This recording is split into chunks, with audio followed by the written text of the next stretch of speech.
क्या बताया कि अब रजत स्वर्ण मंजरियों से लद गई आम तरू की डाली, कि अब क्या हो रहा है, सुंदर सुंदर पेड़ों, देखो ये आम और की तरू की डाली क्या होगी, लद गई है। झर रहे हैं ढाक पीपल के दल, हो उठी कोकिला मतवाली, महके कटहल मुकुलित जामुन, जंगल में झरबेरी झूली, फूले आड़ू नींबू दाड़िम, आलू गोभी बैंगन मूली। कह रहे हैं कि कवि कह रहे हैं इस कविता में, इन पंक्तियों में, कि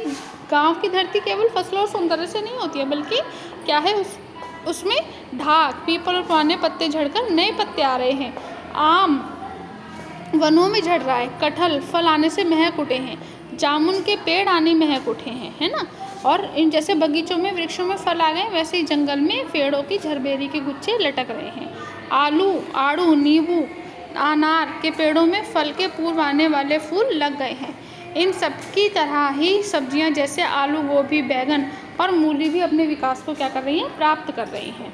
अगला है, देखो कितने सुंदर सुंदर फूल इसमें फसलों में देखने को मिलते हैं बच्चों की, बहुत ही सुंदर देखकर, फसलों को देखकर, खेती को देखकर मन क्या हो जाता है, भाव विभोर हो जाता है, आनंदित हो जाता है। ठीक है, इसके आगे है, पीले मीठे अमरूदों में अब लाल लाल चित्तियाँ पड़ी, पक गए सुनहरे मधुर बेर, अमली से तरू की डाल चढ़ी, लले पालक महमे धनिया, लौकी और सेम फल फैली, मखमली टमाटर हुए लाल, मिर्चों की बड़ी हरी हरी थैलियाँ। जैसे यहाँ पर आपने सब्जियों के दृश्य देख रहे हो, कितने सुंदर लग रहे हैं यहाँ पर, है ना। और जब ये इस तरह से फसलों में लगती हैं, खेती में लगते हैं, पेड़ों पर लटकते हैं, तो और भी मनभावन दृश्य होता है। इसमें क्या है, पीले पीले मीठे अमरूदों में अब लाल लाल चित्तियाँ पड़ी, पक गई सुनहरे मधुर बेर, आंवले से तरू की डाल जड़ी, लहले पालक महमे धनिया, लौकी और सेम फली फैली, मखमली टमाटर हुए लाल, मिर्चों की बड़ी थैली लाल। इन पंक्तियों में कवि ये कह रहे हैं कि फलों और सब्जियों का एक मनमोहक चित्र का वर्णन कर रहे हैं। वो कह रहे हैं पीले अमरूदों में अब क्या हो गए, लाल लाल पत्तियों वाले हो गए हैं, मतलब लाल लाल रंग की उसमें क्या पड़ गए, चित्तियाँ पड़ गई हैं, और वो पहले से भी बहुत अधिक मीठे और पहले से भी बहुत अधिक सुंदर हो गए हैं। बेर पक गए हैं, आंवलों की डाली पर बहुत से फूलों के गुच्छे लटक गए हैं, कहीं खेतों में पालक लहरा रही है, कहीं खेतों में धनिया की भीनी भीनी खुशबू आ रही है,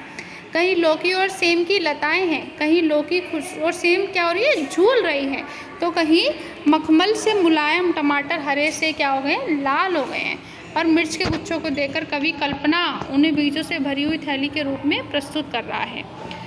ठीक है, देखो कितना सुंदर है, लौकी सेम की फसल, आम आंवले का बहुत ही सुंदर वर्णन इन पंक्तियों में किया है। अगली पंक्तियां हैं उनकी, बालों के सांपों से अंकित गंगा की सतरंगी रेती,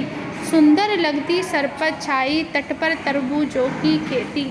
अंगुली की कंघी से बगुले कलंगी सवारते हैं कोई, तिरते जल में सुरखाब पुलिन पर मगरैठी रहती है सोई। अब इन पंक्तियों में कह रहे हैं, बालू के सांपों से अंकित गंगा की सतरंगी रेती, सुंदर लगती सरपत छाई, तट पर तरबूजों की खेती, उंगली की कंघी से बगुले कलंगी सवारते हैं कोई, तिरते जल में सुरखाब पुलिन पर मगरैठी रहती सोई। यहाँ पर सुंदर वर्णन है बहुत ही खेती का। क्या वर्णन किया है उन्होंने, कि इन पंक्तियों में कह रहे हैं कवि कि जैसे गंगा की रेती पर जब सूरज का प्रकाश पड़ता है तो बेटा रेत ऐसा लगता है जैसे उस पर सांप हो, सांप क्या है, लेटा हुआ। जो गंगा की जो रेत होती है उस पर गंगा की रेत बिछी हुई होती है, और उस पर जब सूरज की किरणें पड़ती हैं तो लगता है जैसे सांप हो, और उसके चारों तरफ घनी झाड़ियाँ और तरबूजों की खेती होती है। तरबूजों की खेती बहुत ही सुंदर लगते हैं, और गंगा के पास के जो खेत होते हैं वहाँ पर तरबूज इतने मीठे और इतने सुंदर होते हैं कि उन्हें खाते ही बहुत ही अच्छा प्रतीत होता है, अच्छा सा लगता है। ठीक है, जल में आपने एक पैर उठाकर सिर खुजलाते बगुले ऐसे दिखाई दे रहे हैं कि जल में एक पैर से, आपको पता है बगुले कैसे खड़े होते हैं, एक पैर से खड़े होते हैं, और एक पैर से खड़े होकर बगुले ऐसे अपने सिर को खुजलाते हुए दिखाई दे रहे हैं, जैसे बालों में क्या कर रहे हो, बालों में कंघी कर रहे हों। और गंगा के जल में कहीं भी सुरखाब तैर रहे हैं, और किनारे पर मगरोठी बेटा एक विशेष प्रकार की चिड़िया होती है जो बहुत ही सुंदर लगती है, और ऐसा लगता है जैसे कि वो सोई हुई दिख रही हो।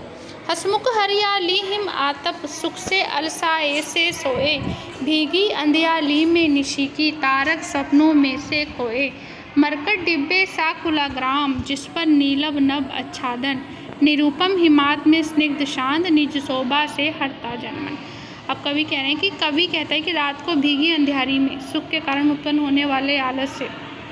युक्त हंसमुख हरितिमा धारण करने वाली फसलें और रात के तारों के सपनों में खोई सी प्रतीत हो रही हैं, और पन्ने जैसी हरित छवि वाली इन फसलों को धारण करने वाली धरती का गांव पन्ने के अनुसार बहुत ही सुंदर सा प्रतीत हो रहा है।